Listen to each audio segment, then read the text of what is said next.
Do you want to move to Ghana? Here is not to encourage you to move here or not to move here if you want to move here. This video is just to put you through on what to expect if you want to move to Ghana. The first thing I want to tell you is that if you are coming here in search of a job, I cannot help you because I do not have one. I work with YouTube, and that is where I generate my income from. That is where I make my money from. You do say, okay, my money is made in Ghana. Yes, my money, I work it like it's made in Ghana, but my money is not from Ghana. I don't know if you understand the difference. So if you are coming here, you are a young graduate, you want to look forward to working with a bank in Ghana, as an immigrant, as a foreigner, please, I don't know about that, okay? So if you're coming with the intention of getting a job, sorry, this video is not on that. Hey guys, welcome and thank you for clicking to watch this video. So if you're seeing my face for the first time, my name is Lillian, but don't worry, call me Lily. Let me say something quickly. For those of you that have problem with Nigerians coming to Ghana, this video is not to encourage Nigerians to come to Ghana. This video does not encourage or discourage anyone from moving to Ghana. This video is just to give you an insight of what to expect if you are moving to Ghana, regardless of your nationality. The first thing I would advise you to do is, if you do not have any idea on how to relocate to Ghana, go to the Ghana immigration website and check out what your country's qualification is to come to Ghana. So that way they'll be able to put you through, then you will know what next to the steps that you are supposed to follow before moving to Ghana. But first, before we go further into the video, I want to apologize quickly. The background noise everywhere. There's construction work going on. There are people at home. Today is Sunday and I live in a place that is very busy during the weekend because a lot of people are home during weekends, so bear with me for that. So if at the end of the day you like this video and you like Ghana related videos, don't forget to hit the subscribe button and turn on the bell notification. So once you're done with all your immigration, all that, and you are finally in Ghana, the first thing you want to know, or before you come, the first thing you want to know is the cost of living, which I am in for today. And I am going to start with accommodation, which is the most important aspect. Whatever I'm going to say in this video about Ghana is, I'm talking about Accra, Ghana, focusing more on Accra, Ghana, because that is where I live currently. If you're looking to migrate to other parts of Ghana, this video may not be the best for you because I wouldn't know how it is there. I can only tell you about Accra, which I live in. First thing you're going to note is the accommodation in Ghana. It is not cheap. Neither am I saying it's the most expensive, because I've not really lived like this in Nigeria before. I've not lived in a place like this in Abuja or Lagos that was okay. Let me compare this to that of my country. So I'm just going to focus straight on how it is here. An apartment like this in Accra can cost you from 700 Ghana cedis a month to 1,000 Ghana cedis a month, depending on the location of the property. Empty apartment. You're expected to pay maybe a year or two advance, depending on the owner of the property. In my case, I paid 1 year and 2 months. That is 14 months advance payment. It's not because I'm a Nigerian or something. That is how it's done here. And then this particular place did not stress me when I wanted to rent. All they wanted to know is what I do for a living, if I'll be able to get a guarantor, and if I have valid papers, ID cards, any biometric. So in my case, getting a guarantor was not a problem because I had a lot of people that were willing to sign for me. So yeah, the next thing you're going to look into is food. I know that Accra is expensive, but sometimes it is your choice of living that would determine if is expensive or not. In my case, I wouldn't say Accra is the most expensive place ever, because to be honest, you can live within your means if you want. Yeah, it's actually expensive. It's not like it's cheap to live here, but I still believe that you can cut down things, you can spend less if you are able to turn like the local food here to your own style of it, like make Nigerian dish out of Ghanaian food. I don't know if you know what that means. Like the gari here, you can buy from the local market. It's not going to be as expensive as the ones you buy from a Nigerian shop. But if you want to eat foods from your country, because no matter how near the country you come from, these things are imported into the country and they cost the importer a lot of money to import into the country, so they're going to charge you extra for that. So the best thing to live within your means is if you can turn the local things here into your favorite dish back home. Make something out of the local foods you are going to enjoy living in Ghana, or in Accra to be precise. Let's look into health, because definitely you're human, you are alive, and definitely you are going to fall sick. Even if you don't fall sick all the time, just have it in mind that you may fall sick because you are human and you are alive. Health in Ghana is expensive a little bit, especially the private health sectors. They are expensive. I have patronized that, and I have patronized the government own, and I have happened to also patronize the health sector with an health insurance card, because one of my daughters has the Ghanaian health insurance card because her grandmother did it for her when she was with them, and then she happened to had fallen sick, and I had fallen sick. I do not have health insurance. I spent quite a bit more, and then when my daughter was hospitalized, we spent less because of the fact that she has health insurance. And this health insurance, I do not know if it's given only to Ghanaians or not, so I wouldn't be going deep into that. But I've also been treated in a private hospital, or will I say medical center, and so that you have to know at the back of your mind that it's expensive, it's not cheap. When I went to the private clinic for treatment, I was charged 700 cedis, and the treatment lasts less than 1 hour.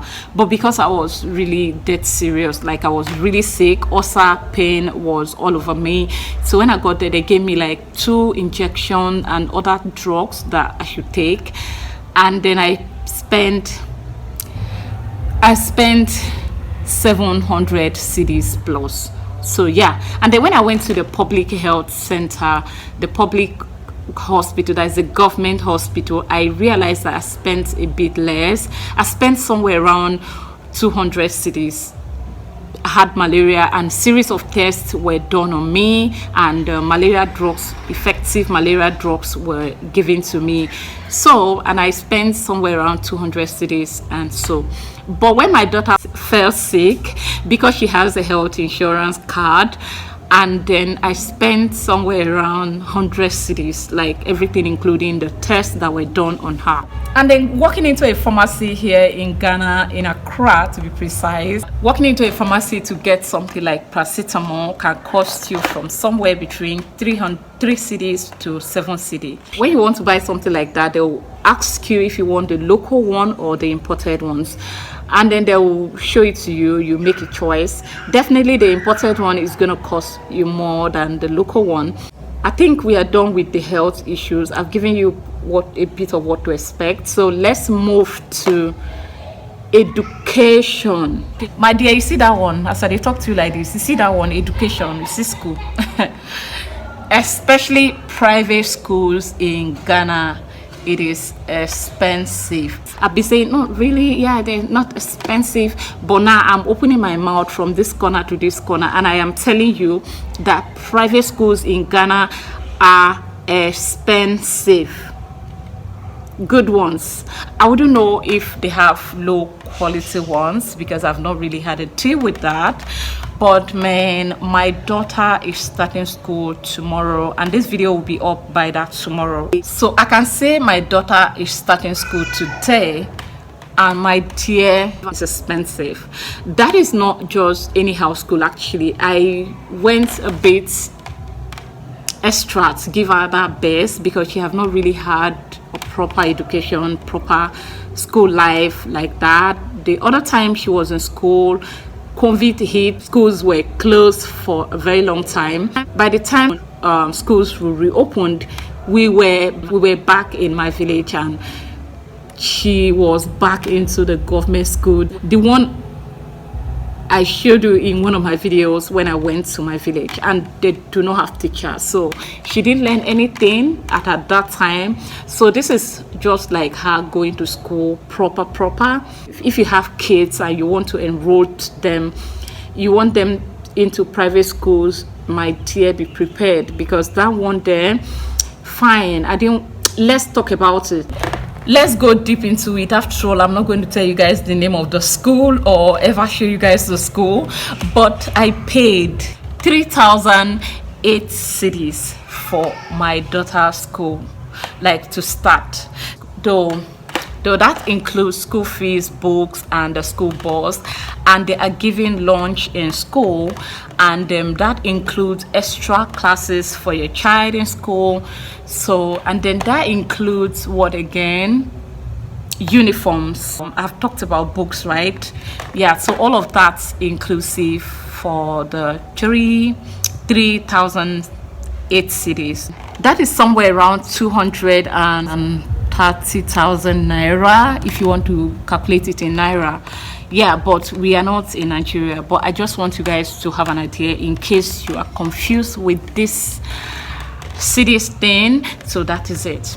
I know there are bigger schools, you know, that charges more money than this one, but yeah, this is, for me, I think this is average. I mean, a school with good environment, good teachers, good, you know, a school that is well kept, well organized. That is what I'm talking about. So I've not checked to see if I can find a very a cheaper one like around. So I've not checked to see that. So yeah, that is how it is, man. When I finished paying, I was like, bone straight. Yeah, now I see why a lot of people wouldn't want to have kids, and those that have kids will prefer to abandon them, especially the guys, because man, it is expensive. Yeah, I don't know about the universities here. I'm only talking about the primary schools, nursery, and that's for now. So when we get to that part, I will make a video regarding that part. But for now, we're talking about the preschool and the nursery schools and the primaries. So I want to try to carry everybody along in my videos. I know there's someone that will tell me, oh, you didn't talk about the friendly living or life in Ghana. How do you do people discriminate and all that? I've been accused of not talking about the negative side of living in Ghana. Oh my god, the reason for that is very simple. I have talked about not getting accommodation in Ghana as a Nigerian when it happened to me, you get it. But there are other things that I can avoid not talking about. I should act if I'm not okay with what I'm getting. Before I finally decide to live in Ghana, I have been in Ghana for, like, I've been coming in and going back for a long time.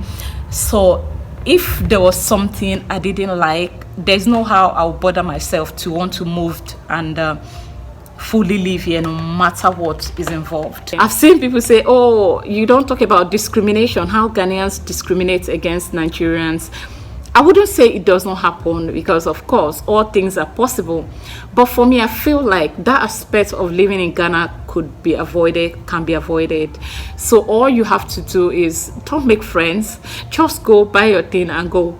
Okay, if you face discrimination, which, yeah, maybe the language difference which is a big deal here. I've talked about it, but I also have been gradually trying to figure out how to live and feel okay. Yeah, live all by yourself, of course. If you do not have anyone, live all by yourself. So maybe that way you can avoid being discriminated upon. I don't go to church, yeah, proudly saying that here in front of the camera. So I don't know where I'm going to face a lot of people that will discriminate against me. I work from home. I do not have a 9 to 5.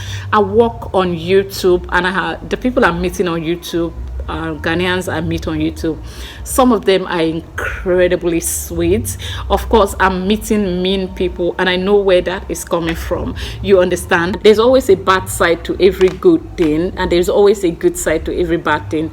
So I am focusing more on the good side of living in Ghana. And of course, if I'm not okay with what I get here, I know the road to my village. I should return there. This is not my country where I'll come and demand for my rights. Like back home in Nigeria, I have complained about the things I wish I have, and that is because that is where I am from. I do not have another home. But when it got to the point where I could no longer deal with that, I had no other choice but to pack my bags and be gone. So coming here, it is not good for me to start complaining about things that, like, I'm not looking forward to getting a perfect, expecting perfection from Ghana or Ghanaians. So that already I have dealt with in my mind. And if there is any place that will make you feel discriminated against, maybe you should try and avoid it. There are a lot of things you can do, fun things you can do living in Ghana. Take yourself out, hang out. I don't know, but some Ghanaians are really extra friendly, especially the women. Like when they see a guy talking to you anyhow meanly, their women are always the first to step forward to come ask what is the problem. Like I have encountered that more than once. So I am always going to focus on the sweet parts. Of course, when it gets to the point where I have to speak out, of course I will. But all those things I can avoid. I have a Ghanaian friend I have known since the very first time I came to Ghana, and we are still friends up till date. But then I don't follow her out to parties. I don't follow her out to deep. Yo, we have plans of us traveling to our village, our hometown, very soon. Yeah, if I wish, I will, if I change my mind. But with someone that discriminates against you, want to invite you to their village, I don't think so. I trust her, yes, to an extent, and I know my limits. You get it? So don't come to Ghana and expect to have people welcome you. They don't know you, you don't know them. And again, I, as a girl from the southern part of Nigeria, I am not new to discrimination. Like, I've been discriminated against back home in Nigeria for coming from, not be that Calabar girl, not be that Sogocha. Some of you watching this video can relate. Oh, Calabar people, Goja people, like, who be that? Once you tell people you're from Cross River, they will automatically want to start those stupid jokes with you. They will say, Calabar. They don't want to know which part of Cross River you're from. It's not like I have anything against them tagging me a Calabar girl, no, but I feel like I come from a place also that needs to be heard, that needs to be known. So why don't you ask me, okay, fine, let's do it like this. You see that energy you give when you out abroad, when people just see you and sees you as a black person, they just automatically say, oh, you are from Africa, and you say yes. Oh, you Africans, Africa, is there a house in Africa? It's very disrespectful, right? That is how it is. You are expecting them to ask you which part of Africa, and they are not giving you that opportunity to tell them you're a Ghanaian, you're a Nigerian, you're South African, you're a Kenyan, you're Egyptian, you're this, you're that. It hurts, right? That is the energy. So I am not new to discrimination. As a southern Nigerian, you can relate. So I've had back home in Nigeria, the Yoruba people, Omo Igbo. Okay, you go from there to dealing with the Igbos, they'll tell you, why you not be Igbo, they'll ask you why you're not Igbo. And then the Ausanko, they all brand you Igbos, and then that is in Yamiri. Like, it's crazy. So I'm already used to that. So I wouldn't be coming to Ghana here and they feel like I'm not new to discrimination. Yeah. If I see it, I'll take it just like I've always taken it back home. And if I no longer feel good about taking it, I know the road to my village. I hope that this video is helpful, and that I'll see you in my next one. Bye.